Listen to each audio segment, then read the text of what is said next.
Today's episode is supported by Reach, a partner of Group Dentistry Now that helps protect your patient's experience through dental virtual assistants. Reach provides dedicated remote team members for your front office who work inside your systems and workflows. They handle patient communication, insurance verification, revenue cycle follow-ups, and day-to-day administrative tasks so your team can stay focused on patients and your operations stay consistent across locations. If you're hiring, scaling, or looking to strengthen front office execution, visit www.getreach.co to connect with the Reach team. Welcome to the Group Dentistry Now show, the voice of the DSO industry. Join us as we talk with industry leaders about their challenges, successes, and the future of group dentistry. With over 200 episodes and listeners in over 100 countries, we're proud to be ranked the #1 DSO podcast. For the latest DSO news, analysis, and events, and to subscribe to our DSO weekly e-newsletter, visit groupdentistrynow.com. We hope you enjoyed today's show. Hey everyone, welcome to the Group Dentistry Now show. I'm Bill Newman, and thanks for joining us today. Always have such great conversations and excited about this one. I have known about Elite Dental Partners. Actually, I think Elite was founded, and I might be corrected here, but I don't think so, in 2014. So that's right around the time that we actually founded Group Dentistry Now. So we've got, we both kind of started in the group practice DSO space at the same time, which if you look at the industry and how it's changed in the past 12 years, and we're going to discuss the changes that Elite's gone through, and then also I think the industry's gone through. It's a relatively short period of time. I think the industry's really matured. So I'm really excited to have Dr. Victoria Yu with us. She is the CEO and Chief Dental Officer at Elite Dental Partners. Victoria, thanks for joining us today. Thanks, Bill. Thanks for having me. Yep. And we also have with us Andy Steuerman. He is the Vice Chair of Direct Lending and Golub Growth at Golub Capital. So Andy, thanks for jumping in here as well. Thank you for making me an honorary dental provider. There you go. It's good to have you here. It'd be great to get your perspective on things as well, Andy. Victoria, why don't we start with you? Maybe a little bit about your background prior to joining Elite, what drove you to join the organization, and then talk a little bit about your roles there. Yeah, thank you, Bill. I am a general dentist by trade. I think I've held a lot of the jobs a dentist would desire to have. I started out as an associate at a regional, or actually at a fee-for-service dental office, and really believed that, DSOs were evil because that's what we were taught in dental school. And then quickly learned that DSOs are not evil because I went to one subsequent to that and found a lot of mentorship, success, and my passion for giving patients utmost of care. Then that merged with the largest DSO in the land, was able to provide care there and started a de novo practice, then grew my own practices in the state of Maryland where I live. Merged those two with a small budding DSO that started out, Bill, in Philly. That's where we were headquartered. We had 15 sites when I joined as Chief Clinical Officer.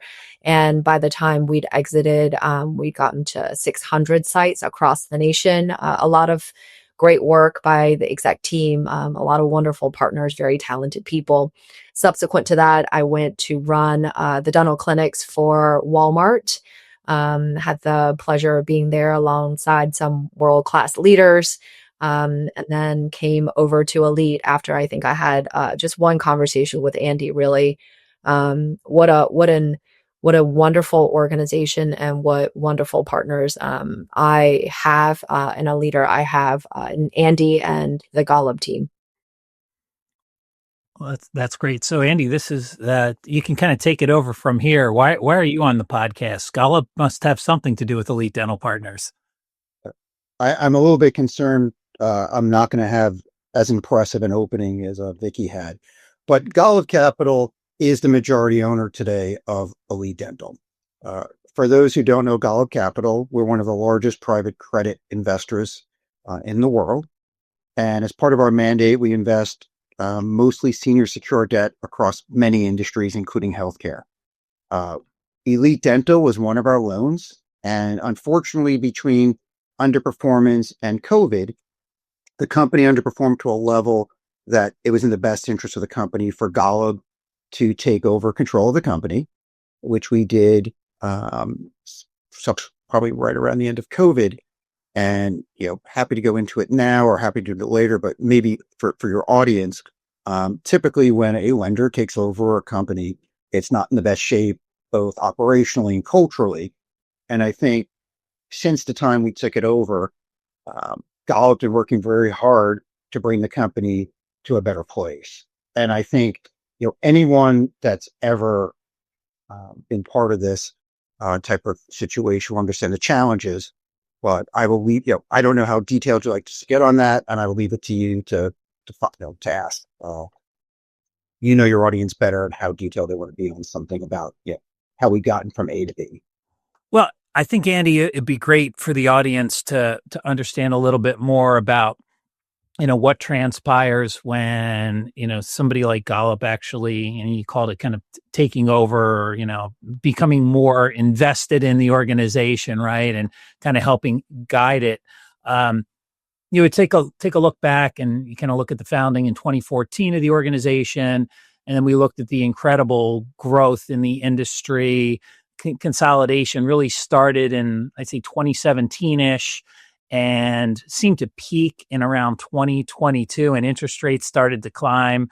So I think what a lot of clinicians saw in the industry was this incredible consolidation. DSOs are taking over the industry, and then all of a sudden it stopped. We hit the brakes on M&A pretty abruptly. And so I think, for just a lot of our audience being solo practitioners, younger clinicians and small groups out there, from your perspective, you probably Elite was in the same situation a lot of groups where there was a lot of consolidation, and then all of a sudden, interest rates hit and things just stopped. Can you talk a little bit about what that looked like? Sure. So you're right. There was a lot of consolidation. I think that, DSOs provided a really strong value proposition to older dentists. How are they going to monetize the investment they made in their practice? And many didn't want to go through the apprenticeship program and passing it on to others. And private equity and the DSO model was a very effective way for that transfer of ownership. And I think you used the proper word, roll up. Many of the practices or the DSOs, including Elite, were on a very, very aggressive acquisition strategy. Sometimes in market, sometimes in random markets. And for most of them, and I know you said the capital ran out, but beyond capital running out, they didn't integrate very well. And I think that's one of the challenges in the industry. There was a lot of purchases, but it was kind of a confederation of unaffiliated practices with not very good shared practices, shared operations. And when COVID hit, it stressed the system. So Elite was kind of in that was having those challenges heading into COVID, where we had lots of locations, lots of different accounting systems, lots of different patient management systems.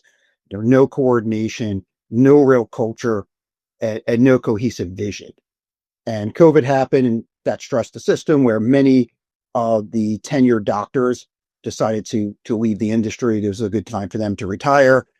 And, that started to create some shortages in the dental market, which exacerbated probably what, beyond the interest rates going up, what I would call wage inflation at the practice level, both at the physicians, the dentists, the hygienists, and the office staff. I think Golub stepped in and had a vision of, anytime we don't take over many companies, we can, it's a very narrow set of companies that sometimes we have to take over. That's kind of more, not many. Let's just leave it at that. we really believe that when we have to take over a company, the first thing you need to do is have a strong foundation. You cannot rebuild anything on a poor foundation. And we spent many years and different trials and tribulations really getting to what should be the right elite dental foundation. And when we started talking with Vicky, one of the things we realized is we have a great name, Elite, and we really wanted to have an elite dental practice. And what is an elite dental practice? And that's really having top clinicians, top office staff, top corporate, top patient care, and comprehensive patient care. And it has to be cohesive. And even though our practices aren't labeled elite across the board, if one patient moves from one location to the other, even if it looks like they're separate entities, they should be treated the same way and have high standards. So we've worked really hard to change the culture. That requires both accountability and also a mission and vision to what it is to offer an elite dental experience and to provide elite dental experiences. And Vicky working with our team and her C-suite team have worked really hard to set that foundation for what we're thinking is our next stage now for rapid growth. Right. Thank you. So yeah, that is great insight. Vicky, how about from your perspective? I mean, Andy kind of touched on it where, you've got all these practices, they're doing things differently at just about every practice, right? So you want to build some, centralization. You probably also want to build a culture as well, right? Because when you're doing everything differently, you don't necessarily have a cohesive culture. So Vicky, can you talk a little bit, how you've worked on that past couple of years? Yeah, would love to. And to your question, Bill, Elite has really seen a quite comprehensive cultural and structural change. And it hasn't been, without its challenges. We've upgraded talent, but we were hard at work really building the foundation that the practices out there, the field out there requires, so they know how to operate like an elite office. So, being a clinician myself, having a clinician first culture just makes sense. That's what, I've been championing for since day one, because I am a dentist. But in addition to a business person, because we believe at Elite Dental Partners that, the business results of what we do is carried through and because of the comprehensive care that we give. So what we do at Elite is really give a lot of clarity to how we want things to operate. So standards of operating procedures, everything clearly defined. We've invested heavily in a learning and development department that is in charge of education and continuous re-engagement, really, because we do believe that we have some of the best clinicians and professionals in the industry and busy providing comprehensive care. So if we desire for them to do something a little different or up level in a certain way, then it's up to us to educate them, to re-engage them, to hear from them how we should change as an organization. As we've strengthened our culture, really, really excited to tell the industry that we have a solid foundation now. We do have an elite culture here. Retention is up. A lot of great applicants applying to be a part of our organization. But in addition to that, we're here to talk about something that we believe will disrupt the industry, and that's EliteVantage. Yeah, I'm gonna hold off on that for just a couple of questions longer. But yeah, it is really we had a chance to talk about this last week on a prep call, and I was pretty excited about EliteVantage and what you're doing there. And I think it's great that we're having this conversation, and the industry and a lot of the docs that are listening can get a real feel for what you're building in Elite, because it's not easy to bring practices together, centralize, create a cohesive culture, and then offer something like EliteVantage, where you're really offering something super unique in the industry and for clinicians that I think are really looking for options. It's the landscape of dentistry has changed so quickly a combination of, I think, things like, incredible student debt, both undergrad and dental school.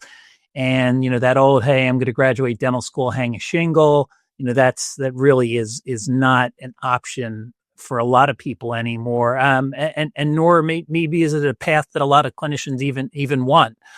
So I think you're kind of putting together something that'll be really appealing. We'll hold off on that for a second. What are you seeing? And Victoria, we can maybe start with you. Just dentistry as a whole. So we talked about the evolution at Elite, but what about the industry? What have you seen, and what's the doctor perspective? Because you're talking to a lot of clinicians, younger clinicians that maybe are interested in joining the organization. So what are you hearing from them? I'm hearing, I talk to a lot of clinicians. Some are graduating with a crushing amount of debt, right?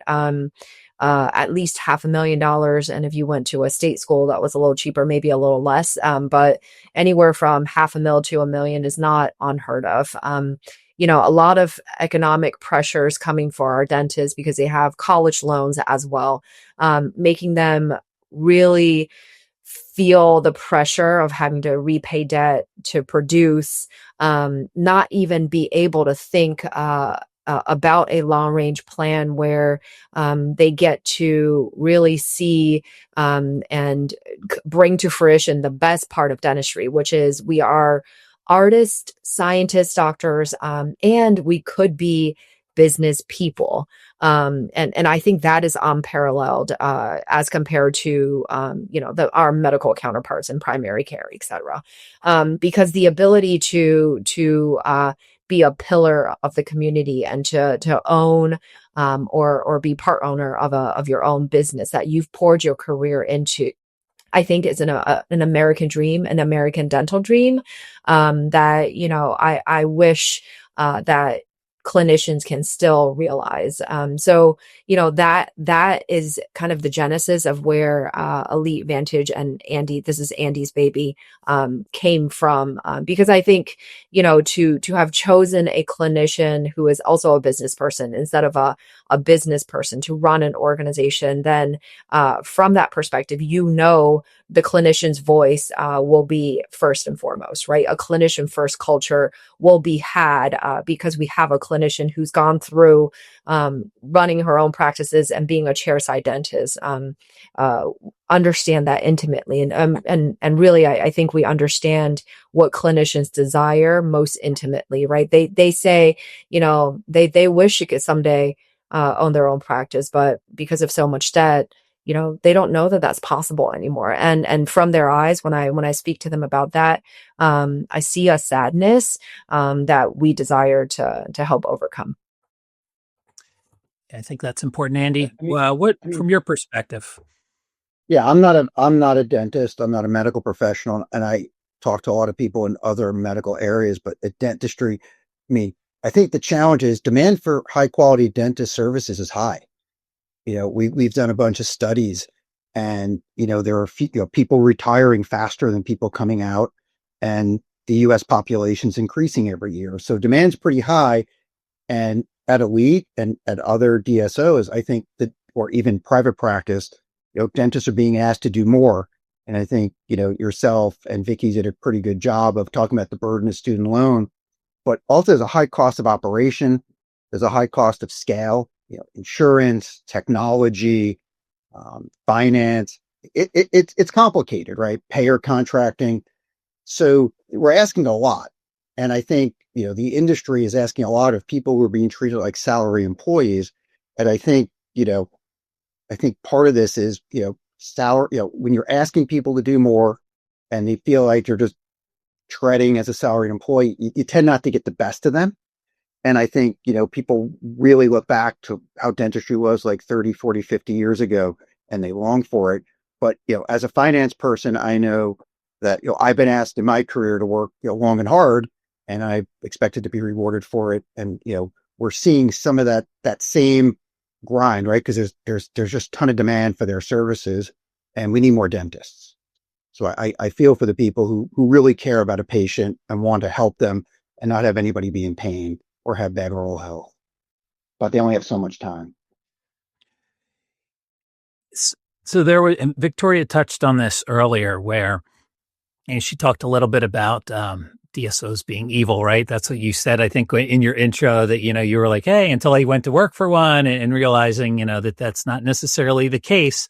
When you're having these conversations, are there still some clinicians out there that are trying to determine if working for private practice or starting their own private practice versus a DSO? When you're having these conversations, is that still something, or do they look at it and say, I'd love to do private practice, just can't ever see myself being able to afford that, or I don't necessarily want to go through, setting up my own practice and having to manage the HR and hire and fire and negotiate with insurance companies.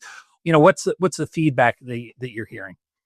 Yeah. From the conversations that I'm having, dentists still desire the upside of ownership, right? The commitment of that. And these are some extremely intelligent individuals who've, gotten chosen to get the education to become a dentist.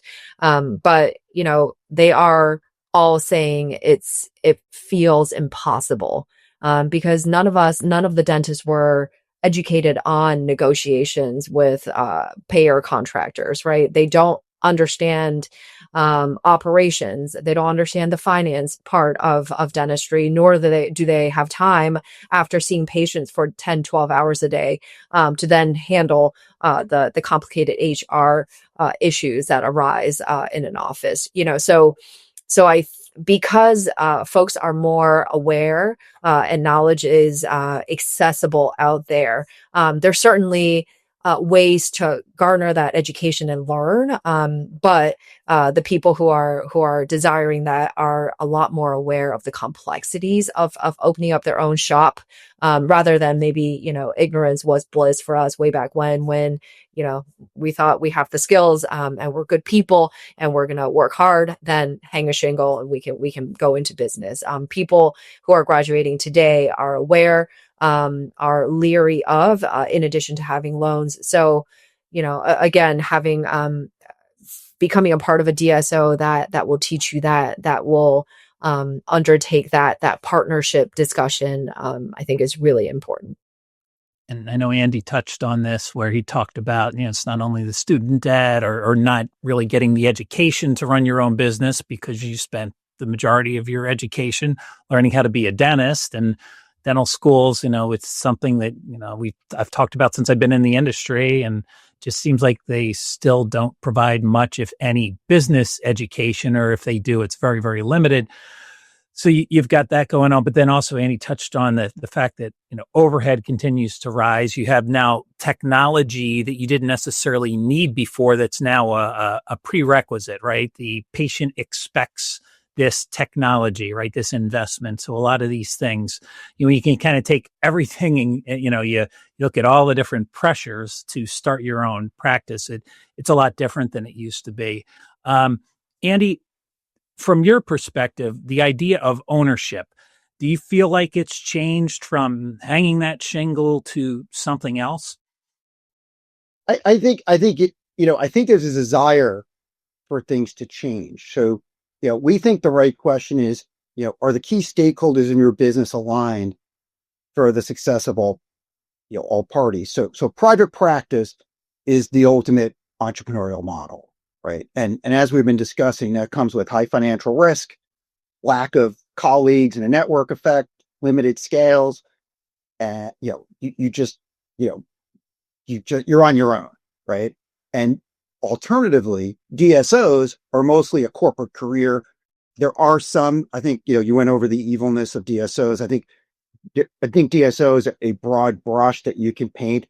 I think lots of DSOs, it's kind of a legal description, but everyone has their own culture and approach. But most of them, the commonality is they're mostly corporate, and there's limited ways for you to be entrepreneurial, limited ways for leadership, and it's less fulfilling because you feel like a salaried employee. And even some of those with JVs, someone has to write a very, very large check for a very small percentage of their practice. So we think the answer given what we talked about, that private practice is hard, DSO is less satisfying. We think our EliteVantage model provides the best of both models. It has the incentives of a private practice that we've designed with the support and scale of an aligned DSO network, and we think the best DSO network, the elite DSO network. So we think, providing that best of both worlds should really give, dentists what they want and what they need and what they're desiring in a way that's good for them and less risky for them. So it's actually good for their long term, less risky for their short term. And I think the key is it aligns with our goals. We're aligning with the dentist. We're not in confrontation with them or adverse to them. Well, Andy, I know this is your brainchild, the EliteVantage. So I want you to really, kind of hone in on what that is. You call it a modern path to equity for today's dental leader. So let's talk about what that means. And this is really unique in the industry. So this is important. Go ahead, Andy. Okay, well, I'm honored to have the ability to do this. So we kind of came up with a guiding principle, and our guiding principle is, how would this, been 50 years ago if someone owned their own practice, right? Like, what do they want? And we said, really what people want to do is have the majority of the economic incentive in their business, right? And if I'm working hard and I'm doing a lot, in the old days, the local dentist would work very hard. If they wanted 3 vacations, they worked extra days. They wanted 4 vacations, they worked extra days. They hired additional people in their practice. They had apprentices. They were really great to their staff because they were happy being a leader. Their huddles were motivating because they were happy. The patients were happy because the same person was in the community for decades, and it worked really well. So we've come up with a model that we're offering this to really all of our current dentists, and we're going to hopefully offer it to people who come in and we grow with. But if you perform and you come in and you meet certain thresholds of what we consider a well-performing office, and I will tell you, it's not a threshold that's above any industry standard. We're not breaking the bank. Actually, a fair amount of our practice already meet that threshold.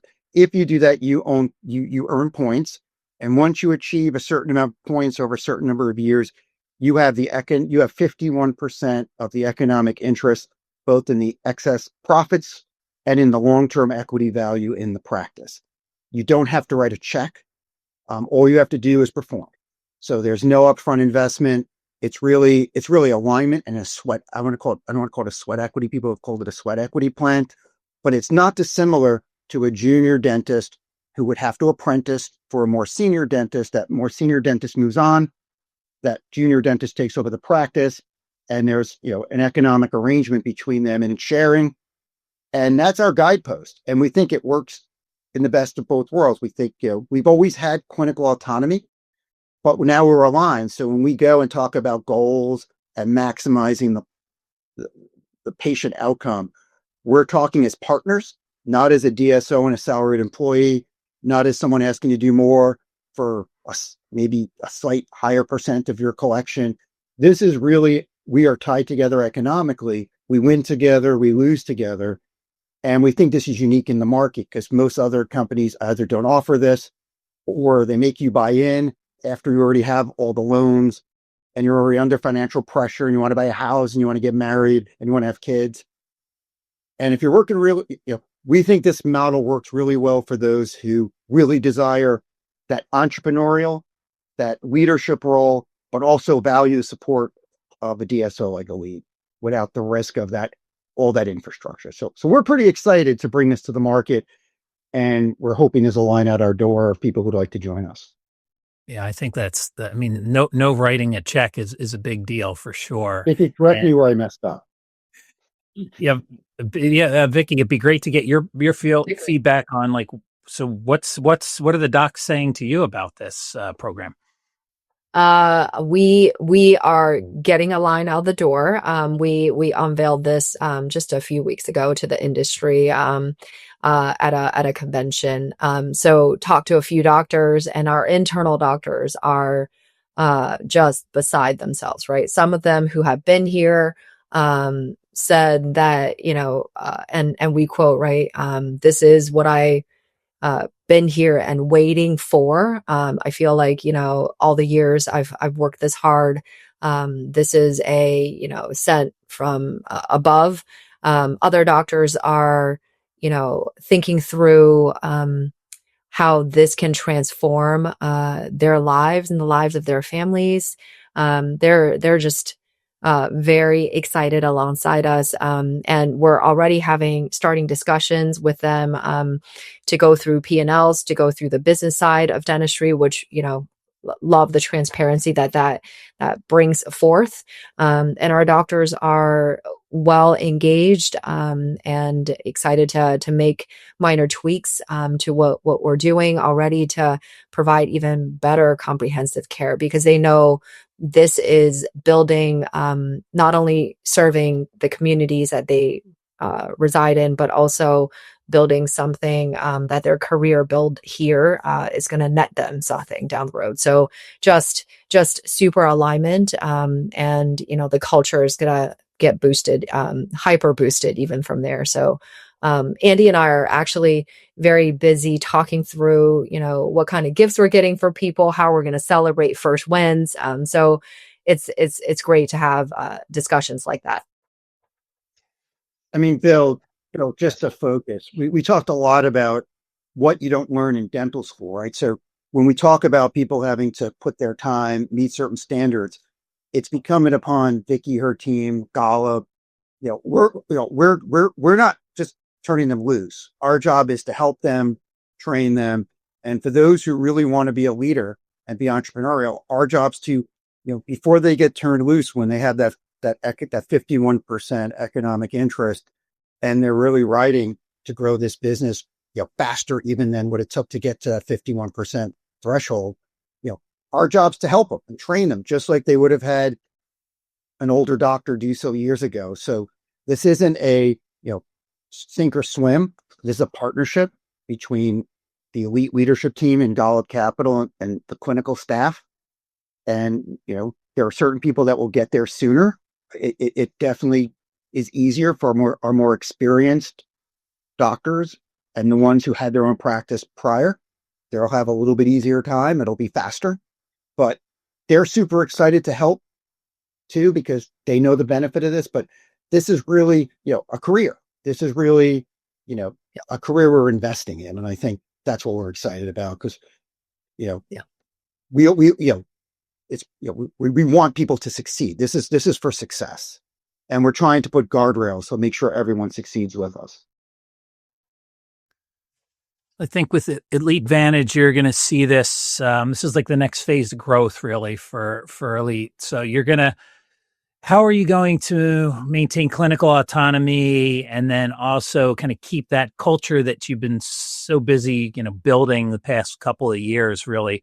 Because I think that this type of program is gonna supercharge some growth and get a lot of interest from people that maybe trying to figure out who to partner with. Certainly 51%, no cash or no check written is really appealing. So talk a little bit about how you kind of plan on maintaining that autonomy and then also the culture. Yeah, of course. I'll take this one first, Andy, if that's okay. At Elite, we've always celebrated clinical autonomy, and having been the chief clinical officer in prior roles, continue to champion that.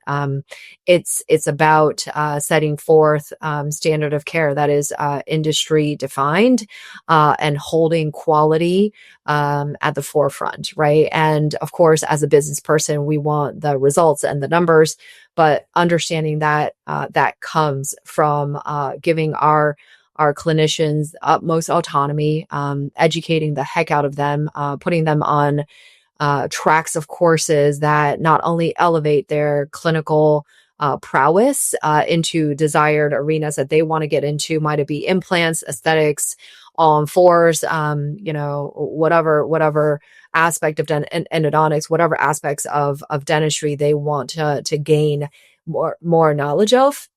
having tracks of courses that, we pay for internally so that they can get into partnering with very strategic national education platforms, so that it's not just us, but really they have access to the best of the best. And then ensuring that we foster their growth through support, from a clinical and operational perspective. So when our doctors are now trained in implants, our operators are well trained in having discussions with patients and guiding them to say yes to the treatments that they need and deserve. So that's how we handle clinical autonomy with a very focused and large and well invested learning and development team, and a very focused compliance team where we're ensuring all the support that they get are at the top, are practicing at the top of their licensure as well. So we've worked on our mission and vision here at Elite being one of focused comprehensive care. And that will be carried through the celebration of clinical autonomy. Yeah, Bill, if I could just touch on culture, because we have lots of companies. Golub itself is a large company. Culture is not something you change with posters or newsletters or monthly meetings. It's just not. So culture really requires clear direction, being clear what you stand for, what you don't. Behaviors you reward and applaud, and behaviors you don't, and really, supporting those who are aligned in shared success and in both, growth and in economic reward. And if we fall back on our mission and ask ourselves, everything we do, is it good for our goals of our mission and our vision? We can scale to a larger company. Just to give, Vicky, and we were talking early about foundation. When she joined the company, she set a vision, and she went around talking to lots of clinicians about the vision of really top-notch comprehensive care. And, unfortunately, we had some people that just wouldn't rise to the standard. So not only do you have to have a mission and vision, you have to be able to talk the talk, and you have to have standards. And as painful as it is to sometimes move on from people, there are certain things we can't sacrifice, and top-notch comprehensive care is one of them. And there is no other, there is no compromise there. So I think that the C-suite has very clear goals that they're working with the doctors, working with the staff. And I think we walk the walk and we talk the talk. We say we're going to do something, we do it. We're in the trenches with people, but we have a culture. And I think for those who really want to succeed and work in a great environment with top-notch clinical care, and where you're aligned, and there's expectations of you. You're accountable to your patients. You're accountable to your staff. You're accountable to your colleagues in other offices. This is a great place.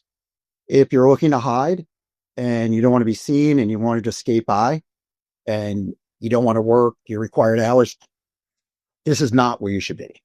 Right. So we have a culture of, shared success, play hard, win hard, share hard. And we're going to walk that, and we believe in it. Let's start to wind down the podcast. I've got a couple final questions for you both. Vicky, maybe we can start with you on this. Do you have any advice for dentists that are early in their career? Just to, they might be trying to figure out their path, how to pay down some student debt, who to work for, how to gain some, clinical experience and find a mentor. I know these are kind of really important things. Any advice you can share for any of these younger clinicians? Yeah, Bill, what a great question. Something that's very true to what we stand for. Well, obviously, advice one is if you're in a state that we're in, come and work for us at Elite Dental Partners. We're in 10 states in the Midwest, and we have an aggressive growth plan here. So happy to have discussions and, see how we can move a great clinician to one of our offices. But, sometimes having a DDS degree or DMD degree at this point, we're new grads. It feels like we're that DDS doesn't stand for Doctor of Dental Surgery. It stands for, drowning in debt specialist, right? Like we have to pay back the loans. And, in dental school, they didn't teach us how to even talk to patients, right? We were just told, know how to drill the teeth, know how to get perfect contacts, know how to be 1 millimeter away from the apex when you're doing a root canal. But there's, I think, an important component to look for in a new DSO to join or somewhere to partner with is, are they willing to teach you? Do they have a clinical and operational infrastructure, leaders who care about you enough to want to educate you and walk alongside you and meet you where you're at? What we like to do in our recruiting department is ask the $1 million question. Doctor, as you sit in front of us, where do you want to be in, 3 to 5 years? A lot of our doctors end up say they want to be master implant specialists. Dream up whatever it is, docs, that you want to do, even including how much money you want to make someday, to pay back the wonderful loans that we have, so we can be doctors and provide the care. So be candid about what you want, and then see how, the DSO or the office you're applying for replies to that. Do they have tracks to help educate you? Do they have leaders? We have regional dental directors. These are some of the most experienced, kind humans you'd ever want to meet. And we have 5 of them who are amazing and have weekly discussions with the dentist they preside over. We have an extremely experienced operator who's our current VP. She knows how to get your schedules where they need to be and how to guide you on your path and how to curate it for you. So I think those questions are important for you to ask a new DSO or someone you're wanting to go to, and understand that, if someone were to offer you anything less than 51%, start being scrutinizing and asking the questions. Is that what I really want? Or is that, I have to write a check for $500K for 20%? Or is that just golden handcuffs that someone's trying to put on me, right? Because you guys understand that without our doctors, there is no DSO, there is no dental industry. So you guys should be the most important people to that organization. And just paying lip service to a clinician first culture is not enough. Ask them to show you what that actually means. Yeah, some great advice for sure. Final question for both of you. This is always the crystal ball question. So, what does the industry look like? So the dental industry, I'd say in the next 5-10 years, if you could kind of look out, what do you see for the industry? And then what do you see for Elite Dental Partners? So a two-parter. Andy, we could start with you. So for the industry, I think if I put my crystal ball, AI is going to come to dentistry as much as it's going to come anywhere else, right? So I think, we're constantly looking at ways, and we're watching to how AI can help us advance clinical care, how we can improve care, and how we can improve our operations. So I do think that's something, it's going to be another leap forward that this industry is going to have to deal with. I think from the industry too, I'm going to, plug Vicky here, because, she spent a lot of time educating me that, even things I didn't know, how much oral care affects your general well-being. And there's a lot of focus on, longevity, making America healthy again, like not eating processed foods, not, exercising, GLP-1s for people to lose weight. But I've been educated that poor oral health can impact heart disease, can impact brain function. And I think dentistry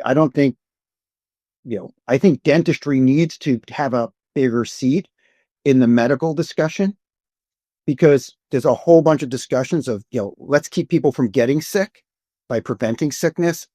And I think if, the industry can work hard to have the healthcare community understand the value of dentistry, and it should be a more covered medical procedure instead of making it so hard for people, some of the downstream effects of healthcare could disappear, just like everything else we're going to do. From an Elite perspective, we believe in our model. We believe in our company. So we believe our model that bringing people into the company, taking our own people, teaching them how to perform operational excellence so they can get to that, they can earn that 51% is the right way forward in an industry that really needs a new model. And we believe this hybrid model, which is, half private practice and half DSO, is really the future going forward. And we're betting, we at Golub, we're betting on it. So we're putting our money where our mouth is. We think this is a superior model. Thanks, Andy. Victoria, we'll let you have the final say here. Oh man, all the pressure. I agree with what all the things that Andy said. I'm going to start with, in 5 years, I believe Elite will be where clinicians go, where they get real partnerships. So gold standard of how DSOs operate, and treating doctors as partners is seen here. And we take over the DSO world. We become not only the gold standard for clinician-led organizations, but operational excellence is what we continue to champion. To end, really, Andy said it very well. Oral health is health. In my role previous to this one, had primary and dental under one roof. We were well on our way to solving how to break the very real barrier between overall primary care health, and oral health. So understanding that, and even from an insurer's perspective, changing the way they pay, instead of eradicating disease and procedure based, that they're now going to pay our doctors to keep patients healthy, paying for health, getting people healthier, connecting the dentist to the physicians so that we can combine our powers and our knowledge to render a healthier patient, I think will be tremendously powerful and hopefully not very far away. Excellent. Well, thank you both. I just want to let anyone know that if you're interested in learning more about Elite Dental Partners, it's easy. Their website is EliteDentalPartners.com. We'll put that in the show notes. And if you're really interested in that EliteVantage program, you can go to EliteDentalPartners.com, click on career opportunities, and there's a drop down that says EliteVantage, or we can put that direct URL in the show notes. And I know both Andy and Victoria are both on LinkedIn. So if it's okay with you both, we'll drop your LinkedIn handles in the show notes so people can reach out to you if they've got any additional questions. But thank you both so much. Great conversation. I think we covered a lot and really appreciate your openness about what's going on at Elite and how you've really built this new organization, and I'm really excited about EliteVantage, and I'm sure we're going to be hearing more and more about it in the near future. So thank you both for being on, and thanks everybody for watching us today. Until next time, this is the Group Dentistry Now Show. Thank you for joining us today. Don't forget to subscribe to the podcast to stay up to date on the latest DSO news, insights, and events. Also, subscribe to our DSO weekly e-newsletter at groupdentistrynow.com.